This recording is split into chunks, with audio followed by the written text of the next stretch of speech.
Good morning to all. I am Vijay from Global College of Nursing. In this video, I am going to discuss about polyhydramnias. Okay, we can see the definition of polyhydramnias. Poly means excessive, hydramnias means amniotic fluid. So when exceeds of 2000 ml of amniotic fluid is called polyhydramnias. Definition: polyhydramnias is defined as a state where liquid amni exceeds 1500 to 2000 ml. Clinical definition: the excessive accumulations of liquid amni causing discomfort to the patient or when a imaging help needed to substantiate the clinical diagnosis of the life and presentations of the fetus. So when it is exceeding of amniotic fluid, it's called polyhydramnias. Just we can see the incidence. The incidence varies from 1 to 2% of the cases. It is more common of multipara than the primary gravida. Multipara means a woman who had 2 or more pregnancies. Primary gravida means a woman who is pregnant for the first time. Okay, it occurs 1 in 1000 pregnancies. Thus we can see the etiology. Fetal anomalies. Congenital fetal malformation is associated with polyhydramnias in about 20% cases. First one is anencephaly. Anencephaly means brain and skull not develop well. When it is not developed well, the meninges not cover whole brain and CSF will leaking in amniotic sac. So it is one of the causes. It is one of the causes of polyhydramnias. Next one is open spinal bifida. Where the spine and spinal cord not does complete during pregnancy, so CSF is leaking, so increased amount of amniotic fluid is collected, so it is one of the causes for polyhydramnias. Next one is esophageal or duodenal atresia. It is esophagus atresia means esophagus nerve tube connecting the mouth to stomach. It is fails to develop properly or blockage, so fetus cannot be able to swallow it. So this is also one of the reason for polyhydramnias. Next one is facial cleft. Facial cleft is fetus is not able to swallow it. Actually, amniotic fluid is recycled in 3 hours. So there are the factors helps in regulations productions of fluid and reabsorptions of the fluid. Whole fluid circulation in 3 hours. So increase the amniotic fluid. So this is also one of the reason for the polyhydramnias. Next one is hydroxyfetase.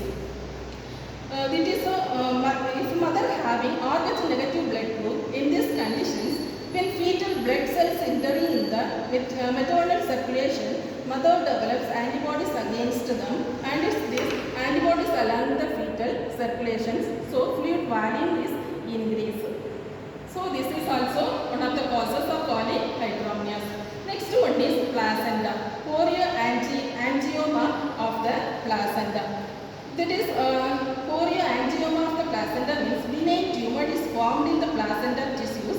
Benign tissues means hyperplasia, more translations of fluids across the placental membranes that is entering in the amniotic sac. So large amount of the amniotic fluid.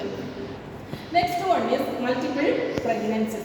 Multiple pregnancies. Hydramnias is more common in uniovular twins, usually affecting the second side. Multiple pregnancies means 2 or more fetus in growing at the same time in womb. More fetus means more urine are collected. So this also increase the amount of amniotic fluid. Next, maternal, diabetic and cardiac or renal disease is also one of the causes of polyhydramnias. Next, we can see the clinical types. In 2 types are there, chronic and acute. Chronic is the commonest, onset in incidence taking few weeks. Acute, it is extremely rare acutely on pre-existing chronic variety. The chronic variety is 10 times commoner than the acute one. Amniotic fluid rising slowly in chronic stage, but in acute stage fluid is rising suddenly. Next we can see the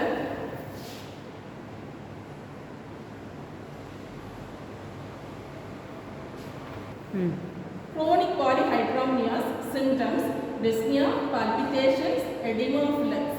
Signs: the patient may be dyspnea state in the lying down position. Evidence of preeclampsia, edema, hypertension and proteinuria may be present.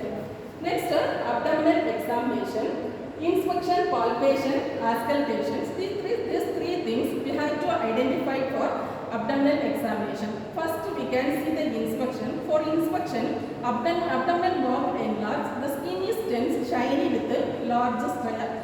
Two stress marks is present, appears on the abdomen. That is, first one is linea nigra. Second one is stria gravidarum. Linea nigra, it is appears on the central line of the umbilicus, which is start from the sternum to symphysis pubis, which is abdominal knob enlarged due to the polyhydramnias. The skin is tense, shiny with a large stria gravidarum, which is stria gravidarum means appears on the lower abdomen. The skin is tense, shiny with a large stria gravidarum. Next, we can see the palpation. For palpation, height of the uterus and abdominal girth we have to identify. We measure the height and the abdominal girth, that is more than the normal pregnancy of woman. Next, the fetal parts cannot be well defined, so also the presentations of the positions. Because due to the polyhydramnias, position, presentations and lies are changed. Next, auscultations. Fetal heart sound is not heard easily due to the polyhydramnias, because fetal heart sound is not heard easily by stethoscope or stethoscope. We can hear the fetal heart rate by ultrasonography. Next, we can see the investigations. Ultrasonography.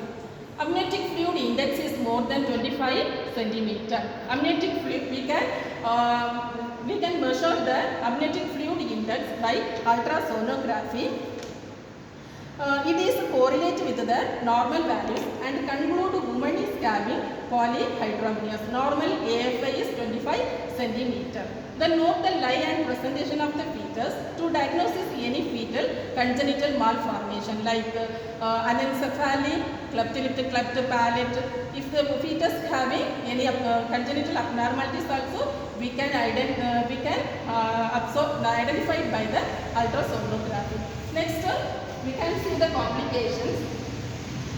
Maternal during pregnancy, preeclampsia, malpresentation, pre-rupture of the membranes, preterm labor. Preterm labor means before 37 weeks of the gestation, deliver the baby. During labor, early rupture of the membranes, cord prolapse, increased operative delivery due to malpresentation. In pubertal stage, subinvolution. Subinvolution means uterus fails to return to its normal size after pregnancy. Involution means uterus return to its normal size after pregnancy. Subinvolution means uterus fails to return to its normal size after pregnancy. Then increased pubertal morbidity due to infection resulting from increased operative interference and blood loss. Fetal complications, fetal death are mostly due to prematurity and congenital abnormalities. Next, we can see the management. Principles of management.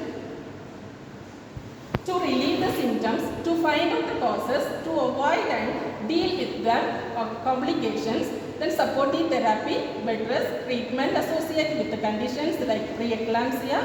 Investigations are done to exclude congenital fetal malformation. Further management depends on response to treatment, period of gestation, presence of a fetal malformation, associated complicating factors. Response to treatment is good means pregnancy is continued, unresponsive, pregnancy less than 37 weeks, amniocentesis, pregnancy more than 37 weeks, induction of labor is done. Amniocentesis, terminations of pregnancy. During labor, usual management is followed. If the uterine contraction becomes like this, oxytocin infusions may be started to prevent postpartum hemorrhage. IV administrations of methods. Thank you.